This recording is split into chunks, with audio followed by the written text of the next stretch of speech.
आपण बघतोय याचे कार्यकर्ते जे आहेत ते आक्रमक झालेत आणि या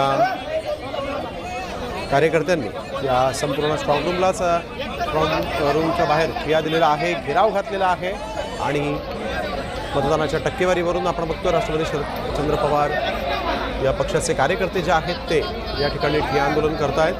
तसंच या भागामध्ये सुरक्षा व्यवस्था कमकुवत होती असा देखील आरोप या कार्यकर्त्यांनी केलेला आहे। पोलिसांनी आता इथं अतिरिक्त कुमक मागवलेली आहे आणि या संपूर्ण परिस्थितीवर नियंत्रण मिळवण्यासाठी सध्या इथं पोलीस आणि प्रशासनाचे प्रयत्न सुरू आहेत। समजूत काढण्यात येते आंदोलकांची, परंतु आंदोलक काही ऐकण्याच्या परिस्थितीत नाही असं दिसतं। आष्ट्यामध्ये स्ट्रॉंग रूमच्या बाहेर महाविकास आघाडीच्या कार्यकर्त्यांनी राडा केलेला आहे। मतदानाच्या आकडेवारीमध्ये तफावतीचा आरोप आहे। 2000ची तफावत मतदानाच्या आकडेवारीमध्ये असल्याचा आरोप करण्यात आलेला आहे। रात्रीची आकडेवारी ही वेगळी होती असा देखील आरोप आहे। सांगलीच्या आष्ट्यामध्ये स्ट्रॉंग रूमच्या बाहेर मग याचं आंदोलन सुरू झालेलं आहे।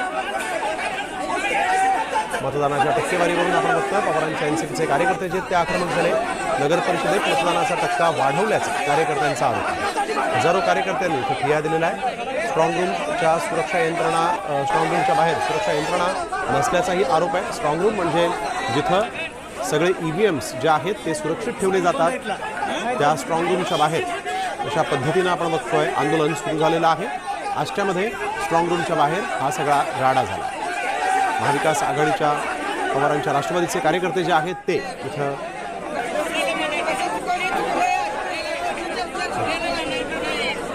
तर शरद पवारांच्या राष्ट्रवादीचे प्रदेशाध्यक्ष शशिकांत शिंदे आपल्यासोबत फोन लाईनवरून जोडले गेलेले आहेत। सर, आपण बघतोय आष्ट्यामध्ये स्ट्रॉंग रूमच्या बाहेर आपले कार्यकर्ते इथं आक्रमक झालेले आहेत आणि मतांची जी टक्केवारी होती त्यामध्ये तफावत असल्याचा म्हणतायत। काय नेमकी मागणी आहे, काय या संदर्भात आपलं कार्यकर्त्यांशी बोलणं झालंय? असं आहे की या सगळी निवडणूक प्रक्रिया सगळी गोंधळाची आहे।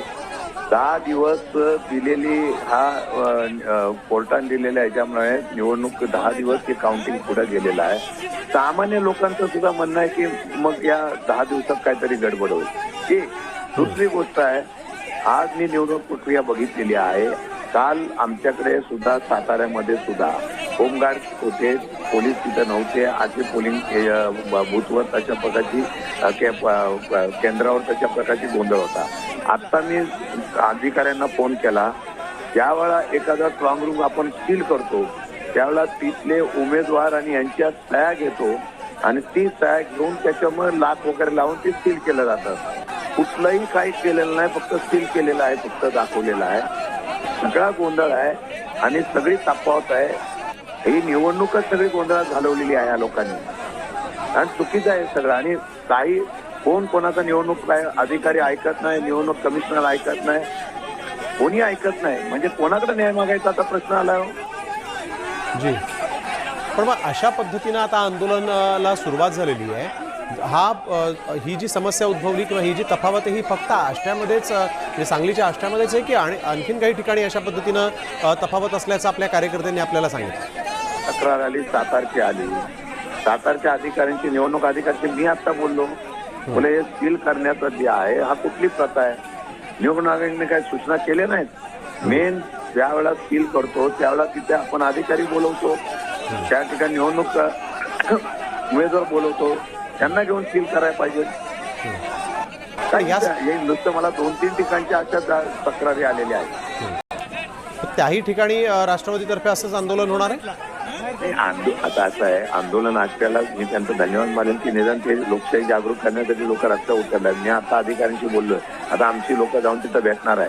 म्हणजे अधिकारी पण काय आहे, आम्ही मोर्चे काढले ना एवढे मोठे निवडणूक यादीवर, त्याच्यावर सुद्धा काही त्यांनी केलेलं नाही।